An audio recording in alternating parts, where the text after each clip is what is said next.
Hello student, आज हम animal kingdom को स्टार्ट करने जा रहे हैं।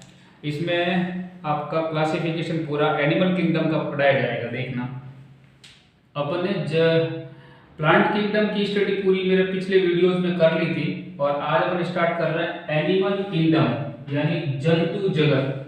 जंतु जगत देखिए, वापस आपको रिपीट ही हो रहा है ये, क्योंकि पहले ही बता चुका हूँ। वर्गीकी यानी टैक्सोनॉमी। टैक्सोनॉमी क्या होता है? विज्ञान की वह शाखा, विज्ञान की वह शाखा जिसमें नामकरण, वर्गीकरण एवं इसके सिद्धांतों का अध्ययन किया जाता है, उसको बोलते हैं टैक्सोनॉमी। और हिंदी में बोलते हैं उसको वर्गीकी बोलते हैं। क्या बोलते हैं? वर्गीकी। आपको याद होगा कि इस टैक्सोनॉमी शब्द का उपयोग किसने किया था? एपीडी कैंडोले ने किया था। एपीडी कैंडोले ने किया था। और ये टैक्सोनॉमी क्या है? आपका एक ग्रीक शब्द है। क्या है? ग्रीक शब्द है जो दो वर्डों से बना है, दो शब्दों से बना है। एक तो टैक्सिस जिसका मतलब होता है अरेंजमेंट, और एक नोमा का मतलब होता है डिस्ट्रीब्यूशन, वितरण। ठीक है। इसके देखो, टैक्सोनॉमी का अध्ययन क्यों किया जाता है? क्योंकि संसार में बहुत सारे जीव है, जीव जंतु पेड़ पौधे हैं, उनको सही व्यवस्थित करके अरेंज करके उनका नाम देना और फिर इनको उपयोग बताना, इसलिए टैक्सोनॉमी की जरूरत पड़ती है। ये पहले बता चुका हूं कि आपको जीव विज्ञान का जनक किसे कहा जाता है? अरस्तु को कहा जाता है। किसे कहा जाता है? अरस्तु को। पहले की वीडियो में वापस रिपीट हो रहा है। इसको फादर ऑफ जूलॉजी कहते हैं। क्या कहते हैं? अरस्तु को फादर ऑफ जूलॉजी कहते हैं। और पुरातन यानी एनिशियंट, एंशियंट जो टैक्सोनॉमी के फादर किसे कहते हैं? इसको भी अरस्तु को ही कहते हैं। किसे कहते हैं? अरस्तु को ही कहते हैं। अरस्तु की एक बुक थी जिसका नाम है हिस्टोरिया एनिमेलिया। अरस्तु की बुक का नाम क्या है? Historia animalia. इसमें अरस्तु ने जंतुओं का एक मोटा मोटा वर्गीकरण दिया था। एक छोटा सा बहुत पुराना वर्गीकरण दिया था, जिस समय कोई भी कुछ व्यवस्था या अरेंजमेंट, इलेक्ट्रॉनिक माइक्रोस्कोप, कोई सिस्टम नहीं था। उस समय उन्होंने बताया था, जंतुओं का वर्गीकरण किया था। और जंतुओं का वर्गीकरण करने का अरस्तु के पास आधार क्या था? ब्लड था। क्या था? रुधिर था। इसके आधार पर अरस्तु ने जंतुओं का वर्गीकरण किया था और इसने दो समूहों में बांटा। कौन कौन सा? एनेइमा। क्या? एनेइमा, जिसमें ब्लड नहीं होता। जिसमें क्या नहीं होता? खून नहीं होता, ब्लड नहीं होता, यानी कि आरबीसी भी नहीं होती है। जिस ऐसे जंतु जिसमें ब्लड नहीं होता, जिसमें रक्त, रेड ब्लड कार्पल्स नहीं होती, ठीक है, उनको एनीमिया कहते हैं। क्या कहते हैं? एनीमिया। इसके उदाहरण कौन कौन से हैं? आपका स्पंज है। क्या है? स्पंज। निडेरिया है, मोलस्का है, ऑर्थोपोडा है, इकोनोडर्मेटा है। ये सब किसमें रखे थे? जिसमें रुधिर नहीं होते, और इनको इन्होंने अरस्तु ने एनीमिया में रखा था। कहने का मतलब, मोटा मोटा मतलब ये होता है इसका कि सभी एकस्वरूपी यानी नॉन कोऑर्डिनेट जो होते, उसको इन्होंने इसमें एनीमिया में रखा था। ठीक है। उसके बाद में आपका दूसरा है इनेमा, इनेइमा। दूसरा वर्ग कौन सा है अरस्तु का? इनेइमा, जिसमें ब्लड होता है। जिसमें क्या होता है? रुधिर होता है और उसमें आरबीसी भी प्रेजेंट रहती है। फिर इसको इनेइमा को दो उप समूहों में बांटा था। एक तो जरायुज, विविपारा। दूसरा जो इसको पहला है इनेइमा का पहला समूह, जिसको जरायुज बोलते हैं हिंदी में, और इंग्लिश में बोलते हैं विविपारा। यानी ऐसे जंतु जो वो बच्चों को उत्पन्न करते हैं, छोटे छोटे बच्चे होते हैं उनको उत्पन्न करते हैं, उनको जरायुज कहते हैं। दूसरा है अंडज यानी ओविपेरा। क्या? ओविपेरा, जो अंडे देते हैं, जैसे मछली, उभयचर, सरीसृप इत्यादि, ये पक्षी वगैरह सब ये अंडज में आते हैं। ये इसके अरस्तु के दो समूह थे। ठीक है। ये एक बहुत ही एनिशियंट यानी पुरातन यानी आदिम वर्गीकरण था। किसका था? अरस्तु का था। किसका? अरस्तु का था। इसमें दो ग्रुप है आपके। ये आपको प्राचीन जो टैक्सोनॉमी की याद दिलाता है। उसके बाद में मैंने बता भी चुका हूं कि द्विनाम पद्धति, बाइनोमियल सिस्टम का जनक कौन है? कैरोलस लीनियस है। कौन है? कैरोलस लीनियस है। उसने बताया था कि किसी भी जीव, चाहे वो पौधा हो चाहे वो जंतु हो, उनके दो नामों से मिलकर बना होता है। पहला जीनस का और दूसरा स्पीशीज का, यानी पहले नाम वंश का होता है, दूसरा नाम जाति का होता है। तो द्विनाम पद्धति का जनक किसे कहा जाता है? Carolus Linnaeus. और इसने एक किताब लिखी थी सिस्टेमा नेचुरी। क्या लिखी थी? सिस्टेमा नेचुरी। और इसका जो 10वां संस्करण है यानी 10th एडिशन है, इसका आया था 1 अगस्त 1758 में आया था। सॉरी, इसका 10th एडिशन कब आया था? 1 अगस्त 1758 में आया था। इसके बाद सभी जंतुओं का नामकरण स्टार्ट हुआ था, और ये किसने किया था? ये कैरोलस लिनियस ने किया था। ठीक है, इसके बाद में उन्होंने बहुत सारे सिस्टम आए थे, द्विनाम पद्धति आई थी, फिर त्रिनाम पद्धति आई थी, फिर 4 नाम पद्धति आई थी, फिर 5 नाम पद्धति यानी 5 किंगडम थ्योरी जो आई थी वो किसने दी थी? आरएच व्हीटेकर ने दी थी, और ये आया था 1969 में आया था। ठीक है, इसको 5 किंगडम थ्योरी कहते हैं। इसके अनुसार मैं वापस आपको रिपीट कर रहा हूँ। पहला कौन सा था जगत? मोनेरा था। दूसरा कौन सा था? प्रोटिस्टा था। ठीक है, उसके बाद में कौन था? फंजाई। उसके बाद कौन सा था? प्लांटी। और उसके बाद में जो अभी अब नेक्स्ट वीडियो अपन पढ़ेंगे एनिमेलिया। क्या? एनिमेलिया। इसमें सभी मल्टी सेलुलर यूकैरियोटिक जीव शामिल किए जाते हैं। किसमें? एनिमेलिया में।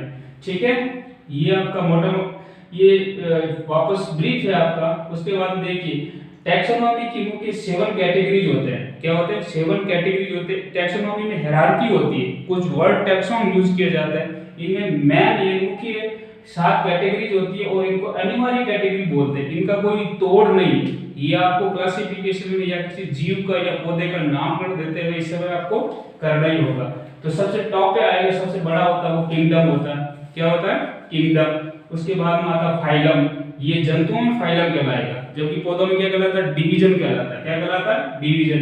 उसके बाद में क्लास आएगी, उसके बाद में ऑर्डर आएगा, उसके बाद फैमिली आएगी, उसके बाद जीनस आएगा, उसके बाद स्पीशीज आएगी।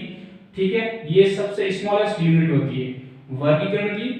सबसे स्मॉलेस्ट यूनिट कौन सी होती है? स्पीशीज होती है, जाति होती है। और सबसे बड़ा क्या होता है? किंगडम होता है, जगत होता है। ठीक है, ये इसकी एक बेसिक इंफॉर्मेशन हिस्ट्री है।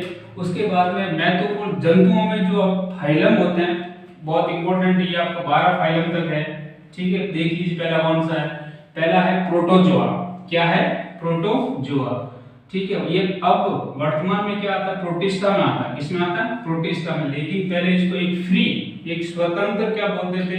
इसको फाइलम कहते थे। ठीक है, और ये 3rd लार्जेस्ट था पहले, प्रोटिस्टा में आने से पहले ये 3rd लार्जेस्ट था। और प्रोटोजोआ में कौन कौन से आते हैं? जीव आते हैं, अमीबा आते हैं और पैरामीशियम आते हैं। इनका अपन नेक्स्ट आगे वाले वीडियोस में क्या करेंगे? डिटेल से पढ़ेंगे, लेकिन एक आपका ब्रीफ दे रहा हूं मैं। प्रोटोजोआ पहला जो फाइलम है, इसमें अमीबा और पैरामीशियम आता है। दूसरा है आपका पॉरीफेरा। दूसरा फाइलम क्या है? मेन फाइलम स्टार्ट जो होता है यहां से होता है। किसमें? पॉरीफेरा से। इसमें स्पंज आता है। क्या आता है? स्पंज आते हैं। स्पंज जंतु होते हैं वो आते हैं। ठीक है, तीसरा है सिलेंट्रेटा। तीसरा फाइलम कौन सा है? सिलेंट्रेटा है। इसमें कौन कौन से आते हैं? एक तो हाइड्रा आते हैं, एक जेलीफिश आते हैं। क्या आते हैं? जेलीफिश आता है। चौथा क्या है? टिनोफोरा। क्या है? चौथा फाइलम टिनोफोरा है। ये टिनोफोरा क्या है? बिल्कुल गौण है, यानी छोटा है। अब आजकल इसको फाइलम में नहीं मानते, लेकिन वर्गीकरण में काम लिया जाता है। ये गौण संघ है, यानी छोटा संघ है, अभी विलुप्त संघ है। ठीक है, इसमें इसका जो एग्जांपल है प्लूरोब्रैंकिया जीव है। ये क्या है नाम इसका? जो टिनोफोरा में आता है प्लूरोब्रैंकिया है। और टिनोप्लाना प्लेना टिनोप्लेना एक जीव का नाम है जो टिनोफोरा में आता है। ठीक है, उसके बाद में 5th जो आपका फाइलम है वो कौन सा है? प्लेटीहेल्मिंथीज है। 5th जो फाइलम है जंतु जगत का वो कौन सा है? प्लेटीहेल्मिंथीज। इसमें क्या आता है? फीताकर्मी आते हैं। क्या आते हैं? फीताकर्मी। इसको चपटेकर्मी भी बोलते हैं। क्या बोलते हैं? चपटेकर्मी भी कहा जाता है। 6th कौन सा है आपका? निमेटोहेल्मिंथीज, या इसको एस हेल्मिंथीज भी बोलते हैं। एस हेल्मिंथीज भी बोलते हैं। इसमें आता है एस्केरिस। क्या आता है? एस्केरिस। इसको गोलकर्मी भी कहा जाता है। एस्केरिस एक जीव का नाम है जिसको गोलकर्मी भी कहा जाता है। नेक्स्ट है आपका 7वां एनेलिडा।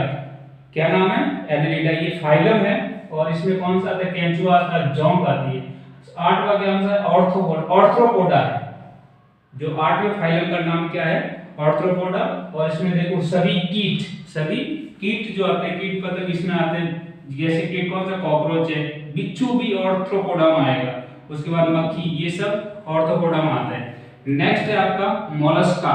मोलस्का का मतलब होता है लसलसा शरीर। शरीर के ऊपर क्या रहती है? बिल्कुल नमी रहती है, लसलसा रहता है, चिपचिपा रहता है। और इसमें कौन कौन से? घोंगा, पाइला, ऑक्टोपस। ऑक्टोपस मतलब 8 भुजाओं वाला जानवर। ठीक है, 2008 या 9 में एक वर्ल्ड कप हुआ था, उसमें ऑक्टोपस बाबा बहुत फेमस हुआ था। वो इसी संघ में आता है। ठीक है, उसके बाद 10वां संघ इकाइनोडर्मेटा। जो 10वां स्तंभ कौन सा है जो एनिमल जगत में? इकाइनोडर्मेटा। इसमें स्टारफिश कौन से शामिल होते हैं? स्टारफिश आती है, तारा मछली आती है। क्या आती है? तारा मछली। ये वास्तविक मछली नहीं है, ये स्टारफिश जैसे जीव इसमें इकाइनोडर्मेटा में लगते हैं। उसके बाद में तो हेमिकॉर्डेटा। हेमिकॉर्डेटा, हेमी का मतलब आधा, कॉर्डेटा मतलब जो कॉर्डेट कशेरुकी जंतु होते हैं। ठीक है, ये हेमिकॉर्डेटा में लगता है। इसका जंतु का नाम है बैलेनोग्लोसस, जो हेमिकॉर्डेटा में वर्गीकृत किया गया। उसके बाद में क्या आता है? कॉर्डेट्स आता है। क्या आता है? कॉर्डेट्स आते हैं। कॉर्डेट में कौन कौन शामिल किया जाता है? मछलियां, वास्तविक मछलियां होती है, मेंढक, इनको उभयचर भी कहते हैं, सांप, सरीसृप, रेप्टाइल्स भी कहते हैं, पक्षी, एविज, सभी पक्षी कॉर्डेट्स में आते हैं। स्तनधारी जैसे बंदर है, मानव है, ब्लू व्हेल है, ये सब किसमें आते हैं? कॉर्डेट्स में आते हैं। किसमें आते हैं? कॉर्डेट्स में आते हैं। ये आपका एक मोटा मोटा ब्रीफ है, इसको आप ध्यान से देखिए। ये वर्गीकरण का आधार क्या होता है, इसके आप आगे कंटिन्यू करेंगे। अब ये जो जंतुओं का वर्गीकरण था, उसको वर्गीकरण करने के कुछ आधार थे। वर्गीकरण के आधार, बेसिक कंसेप्ट ऑफ क्लासिफिकेशन। आधार क्या बनाए? कोई जो वैज्ञानिक जंतुओं को वर्गीकरण कर लेते हैं, तो उनका शरीर कैसा है, हाथ कितने हैं, पैर कितने हैं, बॉडी कैसी है, उनका सेगमेंटेशन है या नहीं है, उनका सर है या नहीं है, उदर है या नहीं है, और पैर है या नहीं है, ये सब उनको क्या होता है कि चीजें चाहिए होती है उनको। तो वर्गीकरण का बेसिक आधार, बेसिक वर्गीकरण का आधार यानी बेसिक्स ऑफ क्लासिफिकेशन क्या है?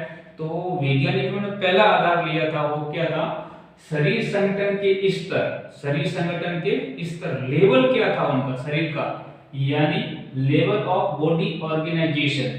ठीक है, तो पहला जो आधार बना था जो वैज्ञानिकों के पास, वो था प्रोटोप्लाज्मिक स्तर, यानी जीव द्रव्य स्तर का।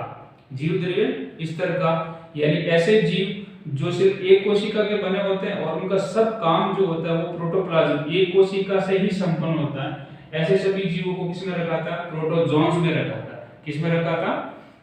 प्रोटोजोआ में रखा था। जैसे अमीबा है, पैरामीशियम है, यूग्लिना है, ये सब किसमें रखा था? प्रोटोजोन। उसमें क्या होता है? एक कोशिका होती है और एक कोशिका सब काम करती है। वो पोषण भी करती है, जनन भी करती है, गमन भी करती है, सांस भी लेती है, सब काम एक ही कोशिका करती है। इस स्तर को क्या बोलते हैं? जीव द्रव्य स्तर बोलते हैं। क्या बोलते हैं? जीव द्रव्य स्तर। फिर डेवलपमेंट हुआ और उसके बाद में क्या बना था? कोशिकीय स्तर बना था। क्या बना था? कोशिकीय स्तर बना था। ये किसमें होता है? स्पंज में होता है। किसमें होता है? स्पंज का जो शरीर होता है सिर्फ कोशिकाओं का बना होता है। इसमें दूसरा ये अंग नहीं पाए जाते, ऊतक भी नहीं होते, तंत्र भी नहीं होते, कुछ भी नहीं होता, सिर्फ कोशिकाएं होती है। और कोशिकाओं में थोड़ा बहुत श्रम का विभाजन यानी लेबर डिवीजन होता है। कुछ कोशिकाएं अलग काम करेगी, कुछ कोशिकाएं अलग काम करेगी। उसमें हम जब पढ़ेंगे तो वो अलग अलग प्रकार की कोशिकाएं होती है, 2-3 प्रकार की होती है। ठीक है, ये उसके बाद में जीवों का और डेवलपमेंट होता गया और क्या बन गया? ऊतक स्तर का बन गया था। ऊतक स्तर का बन गया। आपको पता है ऊतक की परिभाषा क्या होती है? समान प्रकार की कोशिकाएं एक समूह बनाती है, जो समान प्रकार का काम करती है उसको ऊतक बोलते हैं। और ये ऊतक स्तर किसमें बन गया था? स्लेंट्रेटा में बना था और टिनोफोरा में बना था। इसमें समान कोशिकाएं समान काम करती थी। जैसे खाना खाने की वाली कोशिकाएं होती वो एक काम करती थी, पचाने वाली कोशिकाएं क्या करती दूसरा काम करती थी, और उत्सर्जन करने वाली कोशिकाएं क्या करती थी? तीसरा काम करती थी। तो कोशिकाओं का जो समूह बन गया था इसको क्या कहते हैं? ऊतक कहते हैं। ठीक है, ये स्लेंट्रेटा और टिनोफोरा में ऊतक स्तर का बनता है। उसके बाद अंग स्तर का ये प्लेटीहेल्मिन्थीज जो समूह संघ वाले जंतु थे उसमें क्या था? अंग स्तर का जो शरीर संगठन हो गया था, शरीर का संगठन हो गया था। उसके बाद में अंग तंत्र यानी अंग मिलकर क्या बनाते हैं? सिस्टम बनाते हैं। क्या बनाते हैं? सिस्टम बनाते हैं। ध्यान रखना, पहले क्या बनता है? कोशिकाएं मिलती है।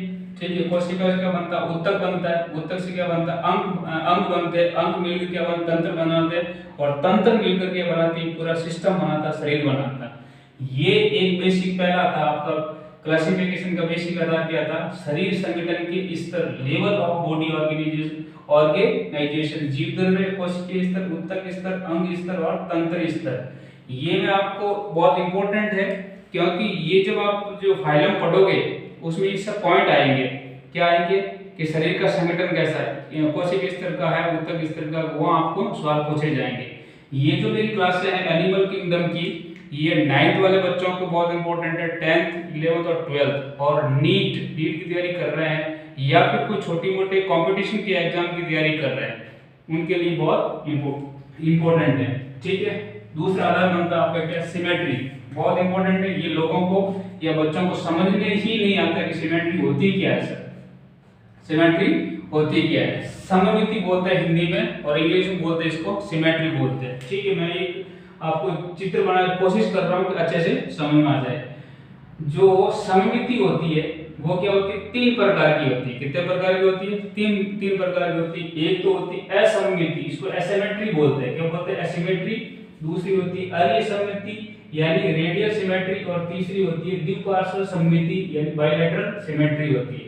ठीक है, ये असममिति क्या होता है कि जब किसी भी जीव को कहीं से भी काटो, चाहे एक रेखा से काटो या एक तल से काटो या दाएं से काटो बाएं से काटो, किसी भी काटने पर 2 समान भाग नहीं मिलते, इसको बोलते हैं एसिमेट्री बोलते हैं। क्या बोलते हैं, एसिमेट्री बोलते हैं। जैसे कोई भी जीव है आपका, उसको तिरछा आगे पीछे दाएं बाएं कहीं से भी काटो, उसका 2 समान भाग नहीं मिलते, ऐसे जंतुओं को क्या बोलते हैं, एसिमेट्रिक बोलते हैं। क्या बोलते हैं, एसिमेट्रिक, असममित जीव बोलते हैं, असममिति जीव बोलते हैं।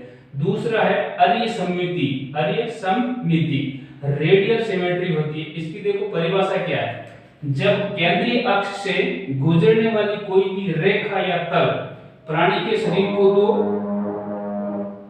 दो समरूप भागों में विभाजित कर दे तो ये अरेसममिति कहलाता है, अरेसममिति कहलाता है। वापस देखो इसको, जब केंद्रीय अक्ष यानी एक आपकी सेंट्रल जो लाइन होती है उसको केंद्रीय अक्ष बोलते हैं, से गुजरने वाली कोई भी रेखा तल शरीर के प्राणी के शरीर को 2 समरूप भागों में विभाजित कर दे तो ये अरेसममिति कहलाता है। जैसे देखिए यहाँ पे मैं ईंट का ले रहा हूँ, एक रेखा लेते हैं, ये ईंट का शरीर है, इसको अगर मैं यहाँ से काटूं तो इसका क्या आता है, एक इधर वाला भाग मिल जाता है, एक इधर वाला भाग मिल जाता है, 2 समान भाग मिलते हैं, 2 समान भाग मिलते हैं, 2 समान भाग मिलते हैं। देखो दायां भाग नहीं है, सिर्फ समान भाग मिलते हैं। और या फिर अगर आप ऐसे तल से काटते हो तो भी क्या होता है, 2 समान भाग समरूप भाग मिलेंगे। इसको ही क्या बोलते हैं, अरेसममिति बोलते हैं। क्या बोलते हैं, अरेसममिति बोलते हैं। और ये किसमें होती है, आपकी सिलेंड्रेटा में होती है, टिनोफोरा में होती है और इकाइनोडर्मेटा में होती है। और इकाइनोडर्मेटा भी कौन से, जो अडल्ट होते हैं, वयस्क होते हैं, उनमें अरेसममिति पाई जाती है। यहाँ पे जब ऑब्जेक्टिव सवाल पूछे जाएंगे, आपको एमसीक्यू पूछे जाएंगे, बहुत कंफ्यूजन होगा कि निम्न में से कौन सा जंतु रेडियल सिमेट्री शो करेगा। तो इसमें से आप किसी भी जीव का नाम दे देगा या फाइलम का नाम दे देगा, तो उसमें आपको टिक करना है। ठीक है, ये अरेसममिति हो गई आपकी, इसको ध्यान से देखना और इसको पढ़ लेना। थर्ड है आपके द्विपार्श्व सममिति यानी बाइलेटरल सममिति। जब प्राणी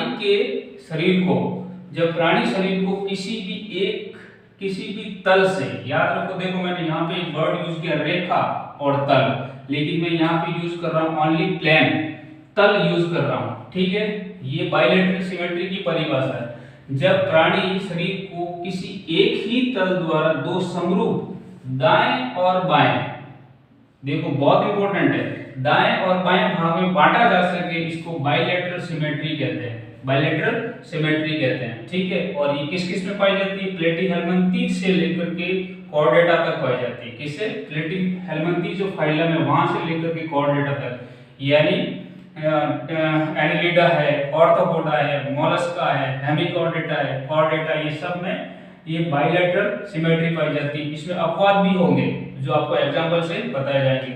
यानी कहने का मतलब क्या, एक तल में, ये जो तल है आपका इसमें पड़ा है जीव, और इसको अगर मैं यहाँ से काटूं, यहाँ से, तो इसका एक ये दायां भाग मिलेगा और ये क्या मिलेगा, बायां भाग मिलेगा। ठीक है, क्या मिलेगा, बायां भाग, यानी दायां और बायां 2 समान भाग मिल जाए तो इसको बोलते हैं बाइलेटरल। हूबहू मिलेंगे आपको, कोई चेंज नहीं होगा। जैसे अगर किसी मानव को यहाँ से अगर रेखा से काटे, तल से काटे, तो राइट और लेफ्ट हैंड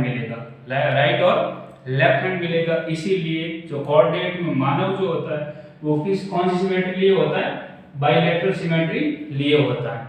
ठीक है, ये आपके पहला होगा शरीर संकर स्तर का, और दूसरा क्या है आपका सममिति क्या होती है, तीसरा आगे देखो समझो।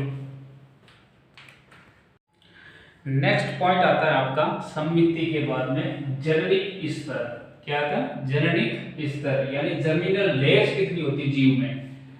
जीव में जो जनन की लेयर होता है या तो 2 हो सकती है या 3 हो सकती है। अगर 2 होगी तो इसको डिप्लोब्लास्टिक कहते हैं। क्या कहते हैं? डिप्लोब्लास्टिक। डिप्लो का मतलब 2, ठीक है। यानी हिंदी में कहेंगे द्विकोरकी। द्विकोरकी मतलब जब जीव की कोशिकाएं 2 जननिक स्तर से बनती है, 2 जननिक स्तरों से बनती है, या 2 जो जीव की कोशिकाएं 2 जननिक स्तर बनाती है, उसे क्या कहते हैं? डिप्लोब्लास्टिक कहते हैं। इसमें 2 स्तर कौन से होते हैं? एक तो होता है एक्टोडर्म। क्या होता है? एक्टोडर्म, जिसको बाह्य त्वचा बोलते हैं। क्या बोलते हैं? बाह्य त्वचा। और दूसरा होता है एंडोडर्म, जिसको अंतर त्वचा कहते हैं। क्या कहते हैं? अंतर त्वचा कहते हैं। ऐसे जीव जिसमें सिर्फ जननिक 2 स्तर ही होते हैं, इसको क्या बोलते हैं? डिप्लोब्लास्टिक कहते हैं। ऐसे कौन कौन से जीव होंगे आपके? वो सिलेंड्रेटा के होंगे और टिनोफोरा, दो संघ के ही होंगे। कौन सा? सिलेंड्रेटा और टिनोफोरा। इसमें डिप्लोब्लास्टिक जीव पाए जाएंगे, ठीक है। और जो बीच में होता है एंडोडर्म और एक्टोडर्म के बीच में होता है, क्या होता है? एक अविभेदित ऊतक होता है, जिसको मीजोग्लिया बोलते हैं। क्या बोलते हैं? मीजोग्लिया। ये बहुत सारे एग्जाम में, जो एसएससी का एग्जाम हो या रेलवे का एग्जाम हो, उसमें पूछा जाता है कि एंडोडर्म और एक्टोडर्म के बीच में एक अविभेदित ऊतक होता है, उसे क्या कहते हैं? तो उसको क्या कहते हैं? अपन मीजोग्लिया कहते हैं। क्या कहेंगे? मीजोग्लिया। मैंने ये रेड पेन से लिखा हुआ है, तो याद रखना इसको, ठीक है। अगर ऐसे जीव जो 3 स्तर के बने होते हैं, कितने स्तर के? 3 जननिक स्तर के बने होंगे, उनको बोलते हैं ट्रिप्लोब्लास्टिक। क्या बोलेंगे? ट्रिप्लोब्लास्टिक या त्रिकोरकी बोलते हैं, ठीक है। जब जीव की कोशिकाएं 3 जननिक स्तर से बनती है, या 3 जो कोशिकाएं से 3 जननिक स्तर बनाती है, कौन कौन सा? एक तो एक्टोडर्म, एंडोडर्म और मीजोडर्म। ये 3 जननिक स्तर होंगे, तो उसे क्या कहेंगे अपन? ट्रिप्लोब्लास्टिक कहते हैं। ये वर्ड और जब क्लासिफिकेशन के कैरेक्टर पढ़ोगे तो वो कहेंगे कि इस संघ के जीव क्या होते हैं? डिप्लोब्लास्टिक होते हैं, इस संघ के जीव क्या होते हैं? ट्रिप्लोब्लास्टिक होते हैं। उस समय कंफ्यूजन होगा, तो कंफ्यूजन मत होना। अगर वहां पे ट्रिप्लोब्लास्टिक लिखते हैं तो कहने का मतलब होता है कि ऐसे जीव, इस संघ के जीव क्या होते हैं? 3 जननिक स्तर के बने होते हैं। इसके एग्जांपल कौन कौन से हैं आपका? एक तो होगा प्लेटीहेल्मिन्थेस के जीव से लेकर के कॉर्डेटा तक, ये क्या होता है? ट्रिप्लोब्लास्टिक होंगे।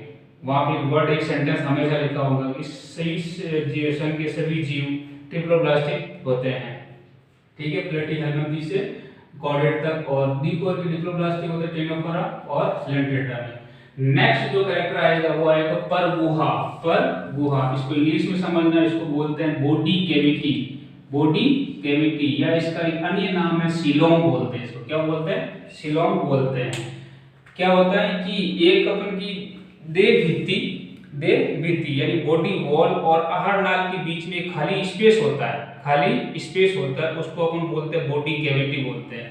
और ये किसी जीव में हो भी सकता है और किसी जीव में नहीं भी हो सकता है। जिसमें होगा उसको सिलोम बोलते हैं, और जिसमें नहीं होगा उसको एसिलोम बोलते हैं।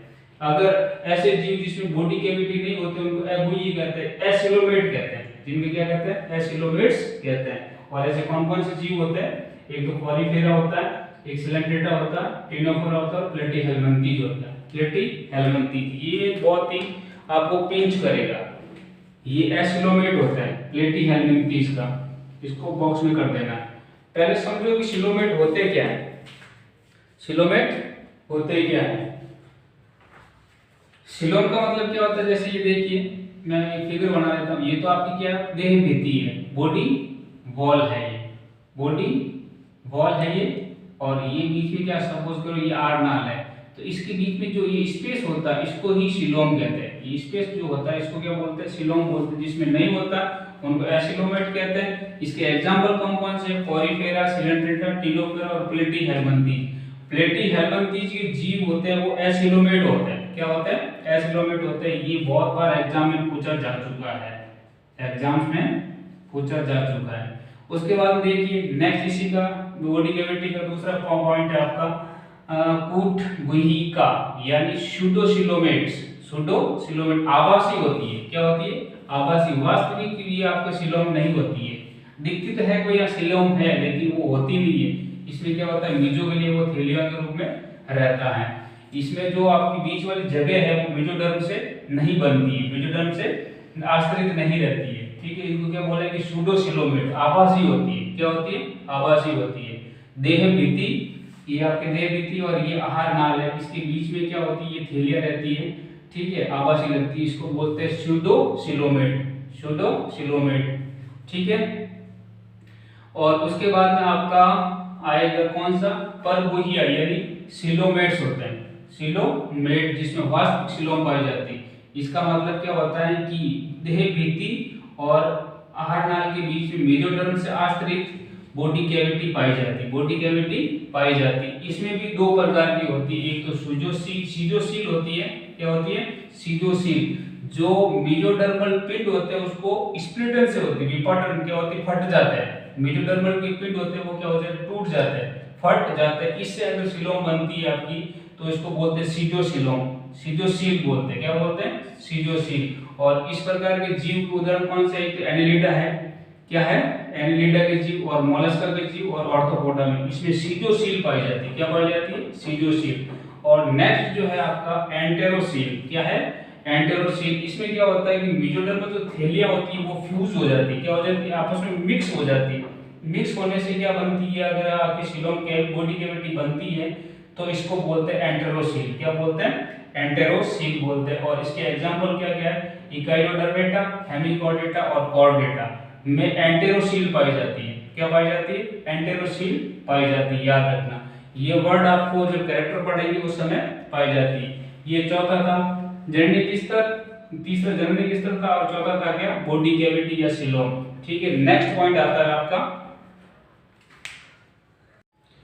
क्लासिफिकेशन का पांचवा जो बेस है आपका वो क्या है, शरीर योजना यानी बॉडी प्लान, बॉडी प्लान। कोशिका समूहन, कोशिका समूहन, जो कोशिकाओं का समूह से बना होता है बॉडी प्लान, वो होता है स्पंजों में होता है, किसमें होता है, स्पंजों में होता है। नेक्स्ट जो है दूसरे प्रकार का वो है अंधकोश यानी ब्लाइंड सैक टाइप का बॉडी प्लान होता है।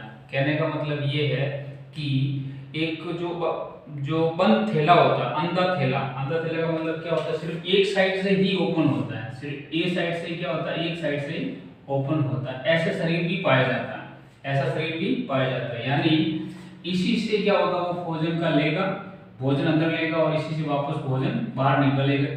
इस प्रकार के जंतुओं के शरीर को क्या बोलते हैं इसको ब्लाइंड सैक टाइप का बॉडी प्लान बोलते हैं। और ये किसमें होता है, एक तो सिलेंट्रेटा में होता है और एक प्लेटीहेल्मिन्थेस में होता है, ठीक है। ये दोनों फाइलम्स के जो जीव होते हैं वो ब्लाइंड सैक टाइप का बॉडी प्लान पाया जाता है, ठीक है। समझ में आ गया आपको सिलेंट्रेटा और प्लेटीहेल्मिन्थेस का। और उसके बाद में जो आपका आता है नलिका में नलिका प्रकार का बॉडी प्लान, यानी इसमें जो इस प्रकार के जीव होते हैं, इस प्रकार के फाइलम वाले जीव होते हैं, उसमें पूरी तरीके से पाचन तंत्र क्या होता है, डेवलप होता है। कहने का मतलब होता है कि इसमें मुख भी होते हैं और पीछे से जो भोजन पाचित होगा या फिर उत्सर्जन वाले पदार्थ जो होंगे वो दूसरे जो पोर यानी छिद्र से बाहर निकलेंगे, यानी यहाँ तो माउथ होगा और यहाँ क्या होती है, एनस होती है, क्या होती है, एनस होती है, गुदा होती है जिस शरीर में जो अपशिष्ट पदार्थ बाहर निकलते हैं। इस प्रकार के बॉडी प्लान क्या बोलते हैं, नलिका में नलिका प्रकार का बॉडी प्लान होता है। इसमें पाचन तंत्र पूर्ण होता है, मुख भी पाया जाता है, गुदा भी पाई जाती है। और इस प्रकार के एग्जांपल कहां से स्टार्ट होते हैं, निमेटोहेल्मिन्थेस से लेकर के कॉर्डेटा तक के जीव इस प्रकार के बॉडी प्लान में आते हैं। नेक्स्ट जो बेस है आपका, सिक्स्थ जो कैरेक्टर है, बेस है आपका, वो है खंडी भवन यानी सेगमेंटेशन, यानी सेगमेंटेशन। सेगमेंटेशन का मतलब होता है कि जंतुओं का शरीर खंडों में बटा हुआ होता है या नहीं होता है, बटा हुआ होता है। जैसे सर का अलग खंड हो गया, जो ये आपका नेक का अलग जो खंड हो गया, जो आपका स्टोमच है, उदर है, ठीक है, उसका अलग हो गया, पीछे वाला भाग वो अलग हो गया। इस प्रकार के बोलते हैं खंडी भवन बोलते हैं, ठीक है। इसमें दो प्रकार के होते हैं, एक तो कूट खंडी भवन यानी सूडो मेटामेरिक टाइप का शरीर होता है, वो किसमें होता है, फीतागर्मी में होता है, किसमें होता है, फीतागर्मी में होता है, प्लेटीहेल्मिन्थेस में होता है, ठीक है। और दूसरा है विखंडी भवन, विखंडी खंडी भवन यानी मेटामेरिक टाइप का खंडी भवन होता है। इसमें देखिए मेटामेरिक मतलब वास्तविक होता है, क्या होता है, वास्तविक ऐसा शरीर होता है, खंडों का बटा होता है। और ये खंड जो होते हैं अंदर भी होते हैं, शरीर के पूरा ये अलग अलग सेगमेंट का बना होता है, पूरा का पूरा शरीर अलग अलग खंडों में बटा रहता है। कौन कौन से, एनालिडा के शरीर, जंतुओं का शरीर, ऑर्थोपोडा के जंतुओं का शरीर और कॉर्डेटा के जंतुओं का शरीर जो होता है खंडों में बटा रहता है, सेगमेंटेड होता है। इसको बोलते हैं विखंडी खंडी भवन। मेटावेरिक टाइप का बॉडी प्लान होता है, बॉडी होती है उनकी। 6 खंडी भवन के बाद में 7 आता है पृष्ठ रज्जु। पृष्ठ रज्जु यानी नोटोकॉर्ड की प्रेजेंस और नॉट प्रेजेंस। ठीक है, नोटोकॉर्ड किसकी बनी होती है? मेसोडर्म की बनी होती है। ये बहुत सारे एग्जाम में सवाल पूछा जा चुका है कि नोटोकॉर्ड किसकी बनी होती है, किस लेयर की बनी होती है, एक्टोडर्म की बनी होती है या एंडोडर्म की या मेसोडर्म की। तो आपकी जो नोटोकॉर्ड बनी होती है किसकी होती है? मेसोडर्म की बनी होती है। ऐसे जीव जिसमें नोटोकॉर्ड होती है उसको बोलते हैं कॉर्डेट, और जिसमें नहीं होती उसको नॉन कॉर्डेट बोलते हैं। क्या बोलते हैं? Non chordate. नॉन कॉर्डेट सबसे ज्यादा जीव पाया जाता है कहाँ से? पॉलीफेरा से स्टार्ट होते हैं और हेमिकॉर्डेटा के आदिम जीव होते हैं वहां तक ये नॉन कॉर्डेट में शामिल होता है। ठीक है, जीव शामिल होते हैं। जो पॉलीफेरा है, एंगेलिडा है, टिनोफोरा है, सिलेंड्रेटा है, ऑर्थोपोडा, मोलस्का वगैरह, ये सब क्या होते हैं? नोटोकॉर्ड इसमें नहीं होती, इसलिए इनको क्या बोलते हैं? नॉन कॉर्डेट बोलते हैं। कॉर्डेट में जिसमें नोटोकॉर्ड पाए जाते हैं उनको कॉर्डेट कहते हैं, यानी डेवलप विकसित प्रकार के हेमिकॉर्डेटा और फिर कॉर्डेटा के जीव को किसमें रखते हैं? कॉर्डेट्स में रखते हैं। ठीक है, ये पृष्ठ रज्जु वाला पॉइंट भी हो गया। उसके बाद में आता परिसंचरण तंत्र। परिसंचरण तंत्र मतलब सर्कुलेटरी सिस्टम, किसी में ओपन होता है किसी में क्लोज होता है। जिसमें ओपन होता है, जिसमें आपकी धमनियां, शिराएं या फिर कशेरुकाएं नहीं होती है, बिल्कुल आपका ब्लड जो होता है हृदय में आकर के सीधा शरीर में फैल जाता है, और अन्य प्रकार के जो अंग होते हैं उस ब्लड में क्या रहते हैं? डूबे रहते हैं। इस प्रकार के परिसंचरण तंत्र को ओपन प्रकार का परिसंचरण तंत्र कहते हैं। और इस प्रकार के कौन कौन से जीव आएंगे? ऑर्थोपोडा संघ के आएंगे, मोलस्का संघ के आएंगे, और इकाइनोडर्मेटा संघ के आएंगे, और ट्यूनिकेटा संघ के आएंगे। ट्यूनिकेटा एक प्रकार की क्लास है आपकी। उस प्रकार के जीवों में क्या होता है आपका? ये ओपन टाइप का सर्कुलेटरी सिस्टम पाया जाता है।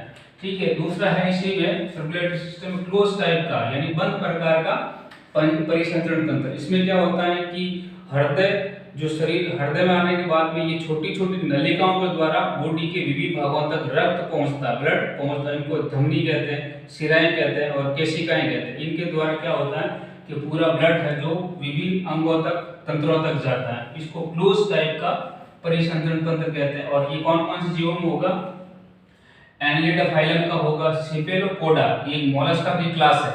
सेफेलोपोडा याद रखना, ये कोई फाइलम नहीं है। सेफेलोपोडा जो क्लास है मोलस्का की, उसमें बंद प्रकार का परिसंचरण तंत्र पाया जाता है। ये बहुत बार मेडिकल के एग्जाम में सवाल पूछा गया था। और उसके बाद में क्या आता है? कॉर्डेट में भी बंद प्रकार का परिसंचरण तंत्र पाया जाता है। और लास्ट और फाइनल जो आपका कैरेक्टर है, बेसिक क्लासिफिकेशन के जो आधार है आपके, भ्रूणीय परिवर्तन। भ्रूणीय परिवर्तन ये बहुत इंपॉर्टेंट होता है।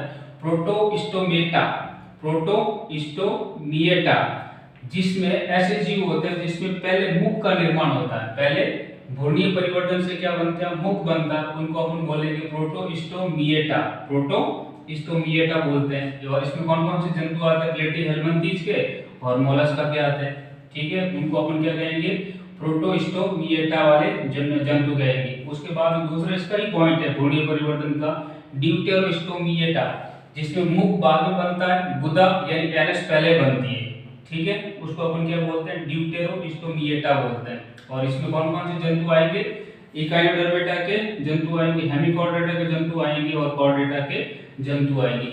ये आपका वीडियो, ठीक है, एक प्रारंभिक नॉलेज था जिसमें अरस्तु को स्टार्ट किया था, फिर कैरोलस लिनियस आया था, उसका कुछ वर्ड्स थे, हिस्ट्री थी। उसके बाद में मैंने आपको एक इंट्रोडक्शन दिया था जिसमें प्रोटोजोआ से लेकर के कॉर्डेटा तक। उसके बाद में इसको वर्गीकरण करने के बेस कौन कौन से थे, 1 से लेकर के 9 तक ये बेस बना करके जंतुओं को क्लासिफाई किया गया था। और इसमें जो आपकी टर्मोलॉजी यूज होती है, वर्ड यूज होते हैं, जैसे सिलोमेट, एसिलोमेट, ठीक है, सिमेट्री और मेटामेरिक, ठीक है, क्लोज टाइप का, वन टाइप का, ये सब जो बॉडी प्लान होता है, ये सब प्रकार के जो वर्ड है आपके, इसमें 1 बाय 1 जब आप पढ़ोगे, फाइलम के कैरेक्टर पढ़ोगे, एग्जाम्पल पढ़ोगे, तो उसमें ये वर्ड आते रहेंगे। उसमें कंफ्यूजन पैदा होते हैं कि मेटामेरिक क्या होता है। तो ऐसा खंडी भवन जो शरीर बाहर से खंड दिखते ही दिखते अंदर भी खंडी भवन होता है।